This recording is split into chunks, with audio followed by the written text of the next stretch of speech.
Pernah nggak sih kalian tuh ngebayangin suatu hari nih kalian atau keluarga kalian masuk rumah sakit, dokternya udah siap tuh nanganin, perawatnya juga udah siap, tapi tiba-tiba semua komputer di rumah sakit tuh mati guys.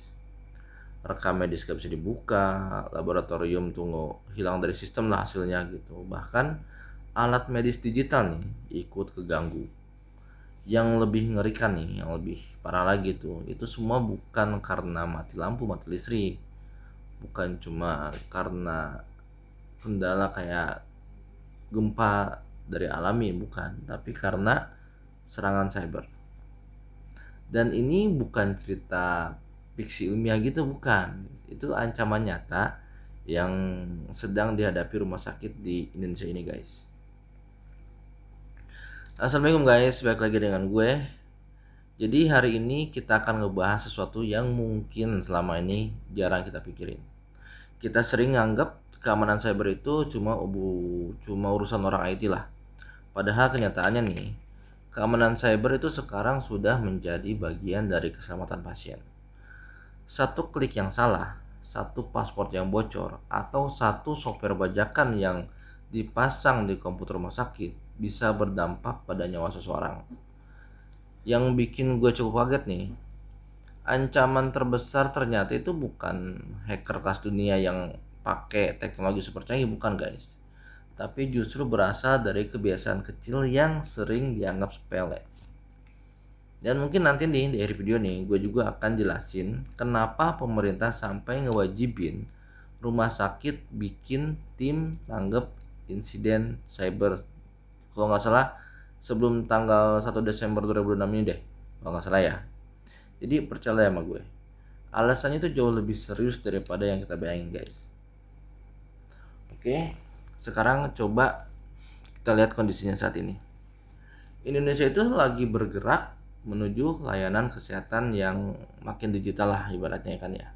Ada rekam medis elektronik, ada pendaftaran online, ada telemedicine tuh namanya kalau nggak salah. Juga ada laboratorium digital. Sampai yang kemarin booming, yang sampai sekarang juga booming sih, itu integrasi data melalui platform Satu Sehat. Semua ini bikin pelayanan jadi gimana ya? Bikin pelayanan jauh lebih cepat kan. Dokter jadi nggak perlu lagi cari map rekam medis yang numpuk, riwayat pasien bisa langsung muncul dalam hitungan detik misalnya. Juga pelayanan yang bakal lebih efisien. Tapi ada tapinya nih guys. Jadi di balik semua kemudahan yang dijanjikan digital elektronik segala macam itu, ada tanggung jawab yang jauh lebih besar juga. Jauh bedanya sama yang hard copy yang biasa di rekam medis, itu beda. Karena kenapa? Karena semakin banyak data yang terhubung ke internet nih, semakin besar pula peluang terjadinya serangan cyber. Ibaratnya kalau diibaratin nih, sebuah rumah nih. Semakin rumah itu banyak pintu yang dibuka, semakin banyak juga peluang orang asing masuk. Dan disinilah guys mulai kelihatan kan maksud gue. Transformasi digital tanpa keamanan cyber justru bisa menjadi bumerang buat rumah sakit. Nah, sekarang kita masuk ke fakta pertama ya. Menurut Badan Cyber dan Sandi Negara atau BSSN nih, ada sebanyak 56% anomali keamanan di sektor kesehatan itu berasal dari malware. Jadi kalau kita dengar kata malware nih, mungkin kita langsung ngebayangin hacker yang hebat banget kan. Padahal ternyata yang paling sering menjadi penyebabnya itu justru software bajakan. Nah, iya, software bajakan. Kelihatannya kan memang gratis ya, hemat biaya gitu kan. Padahal sebenarnya kita sedang membuka pintu sendiri buat dimasuki penjahat.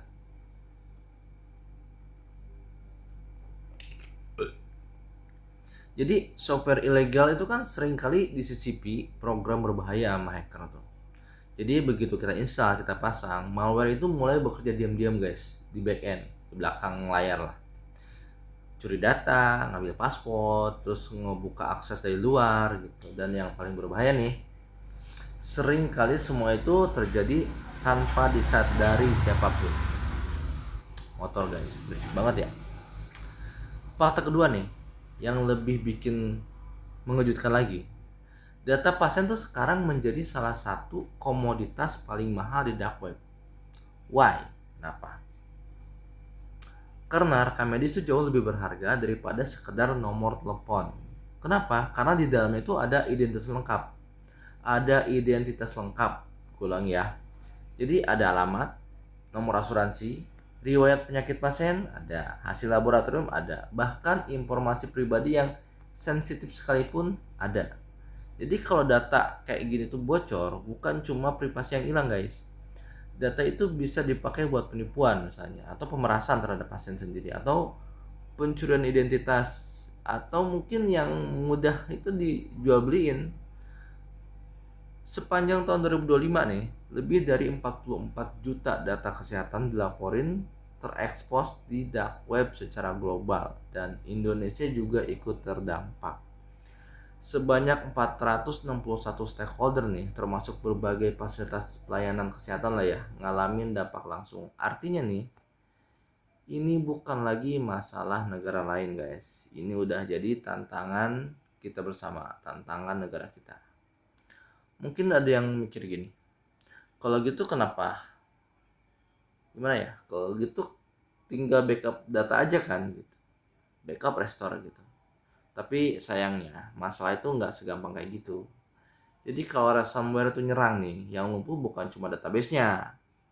Dokter tuh nggak bisa lihat riwayat pasien.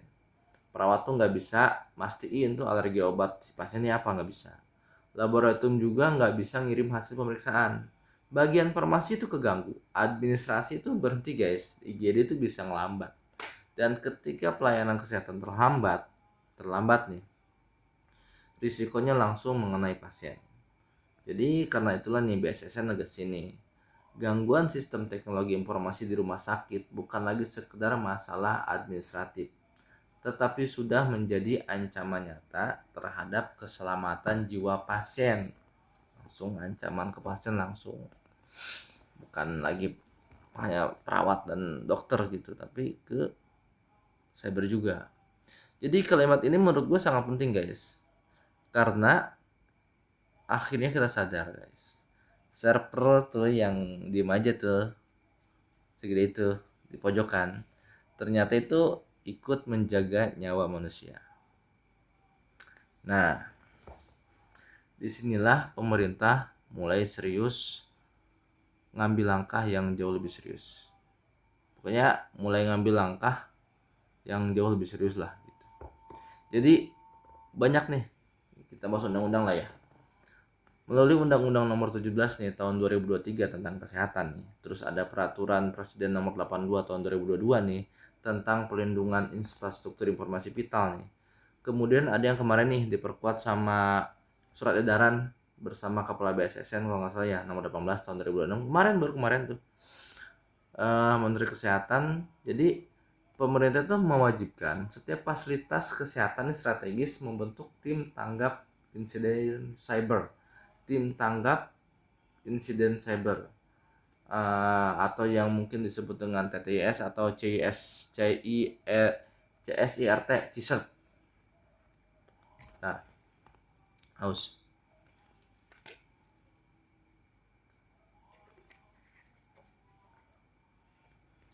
Jadi sebanyak 180 rumah sakit utama itu harus sudah memenuhi ketentuan TTIS ini paling lambat tanggal 1 Desember 2026. Tapi tunggu dulu guys. Kalau kalian masih pusing TTIS itu apa? Nih. TTIS itu bukan sekedar nama baru guys, bukan sekedar aturan administrasi. Kalau rumah sakit punya tim kode blue misalnya nih kan untuk keadaan darurat medis, maka TTIS itu adalah tim yang bertugas menangani keadaan darurat di dunia digital. Jadi ketika terjadi serangan ransomware, ketika ada kebocoran data, ketika ada aktivitas mencurigakan lah di jaringan, tim TTIS inilah yang bergerak paling depan. Jadi kayak ujung tombak. Kalau kata perang mah jadi bukan kapeleri ya, prajurit lah gitu. Jadi mereka bukan sekedar mereka tuh bukan sekedar memperbaiki komputer, Mereka memastikan pelayanan rumah sakit tetap berjalan. Mereka menjaga agar data pasien tetap aman dan mereka memastikan serangan tidak menyebar ke sistem lain. Yang menariknya lagi nih, TTS ternyata tidak kerja sendirian guys. Jadi ada 3 tingkatan lah yang saling berhubungan. Yang pertama itu pastinya TTS nasional, yaitu BSSN kan. Perannya itu sebagai regulator nasional, bikin verifikasi, nyusun standar keamanan, dan pastinya ngawasin implementasi secara nasional kan. Yang kedua itu ada TTS sektor lah ya, yaitu Kementerian Kesehatan. Kementerian Kesehatan itu tugasnya ngapain? Mereka itu ngambil pembinaan, ngasih pembinaan, nyediain pedoman, ngelakuin pendampingan, dan mastiin seluruh fasilitas kesehatan memahami aturan yang berlaku saat ini. Terus yang ketiga nih, sedangkan tingkat ketiga nih, ada TTS organisasi. Nah, ini tim yang berada langsung di rumah sakit. Mereka ini yang menghadapi insiden secara langsung ketika serangan benar-benar terjadi. Jadi pas ada serangan nih, ketika ada serangan, rumah sakit tuh nggak kerja sendirian karena ada tahapan ini. Jadi ada koordinasi dari tingkat nasional sampai tingkat organisasi guys. Tapi buat membentuk TTS tuh nggak cukup cuma nunjuk orang aja, bukan. Jadi ada asesmen lagi nih, ada 5 pilar utama yang kudu dipenuhin sama rumah sakit. Pertama itu, rumah sakit kudu harus memiliki infrastruktur teknologi informasi yang memadai. Kedua, harus memiliki sumber daya manusia yang memahami keamanan cyber, biasanya orang IT sih. Ketiga, harus punya SOP atau prosedur operasional yang jelas. Keempat, itu harus rutin bikin simulasi dan pengujian. Dan kelima nih, harus nyediain anggaran operasional khusus. Nah, ini yang bikin sering lupa juga agak berat nih, anggaran guys. Keamanan server itu bukan hanya buat kayak beli firewall, bukan. Bukan hanya pasang antivirus, bukan. Tapi bangun budaya keamanan di seluruh organisasi.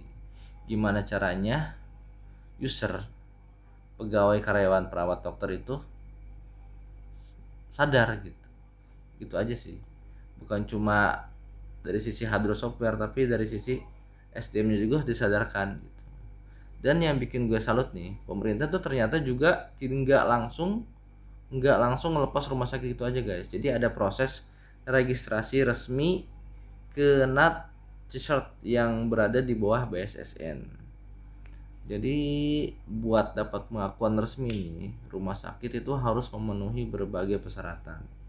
Mulai dari surat keputusan pembentukan TTS, formulir registrasi, dokumen RFC 2350 yang ngejelasin profil operasional tim, sampai surat pernyataan darah hubung.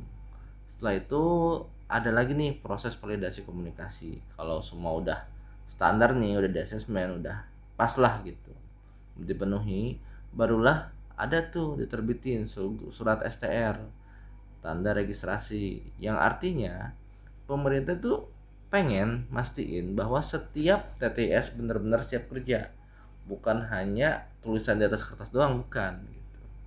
Nah, sekarang kita bayangin lagi nih, bayangin situasi kayak gini. Seorang pasien datang ke IGD, dokter butuh riwayat alergi obat, tapi sistem lagi kekunci ransomware gitu. Atau ruang operasi nih butuh data pemeriksaan, tapi server lagi lumpuh gitu. Atau laboratorium lah yang udah beres periksa pasien, tapi hasilnya nggak bisa dikirim. Nah, di sini kan kita bisa mulai sadar nih, gangguan cyber itu bukan hanya masalah komputer. Gangguan cyber itu bisa menghambat keputusan medis, dan keputusan medis yang terlambat itu bisa berdampak langsung kepada keselamatan pasien. Benar nggak? Yang lebih bikin khawatir lagi nih, rumah sakit sekarang tuh kan saling terhubung ke satu sehat ya. Jadi data berpindah gitu kan. Jadi sistem saling terintegrasi, saling koneksi. Kalau kalau satu rumah sakit punya celah keamanan nih, salah satunya nih yang terhubung satu-satunya celah keamanan diserang tuh, serangan itu bisa menjadikannya pintu masuk menuju sistem yang lebih besar. Kenalah satu saat nanti. Inilah yang disebut efek domino guys. Jadi satu kelalaian kecil bisa berdampak ke banyak institusi lain. Karena itulah rumah sakit tertentu dikategorikan sebagai infrastruktur informasi vital yang dijaga bukan hanya gedungnya gitu, tapi juga sistem digital yang menopang layanan kesehatan nasional. Oke. Dan menurut gue nih, tantangan berikutnya tuh akan makin berat. Karena kenapa? Karena ada AI. Jadi sekarang itu kan bukan manusia doang yang gunain AI kan, bukan hanya manusia, tapi pelaku cyber juga tuh manfaatin AI guys. Misalnya email phishing.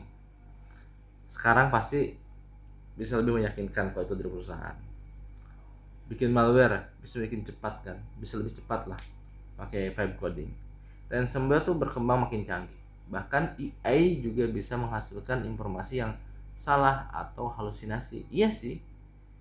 Jadi kayak dia nggak bisa jawab, tapi dia menjawab seakan-akan itu benar gitu.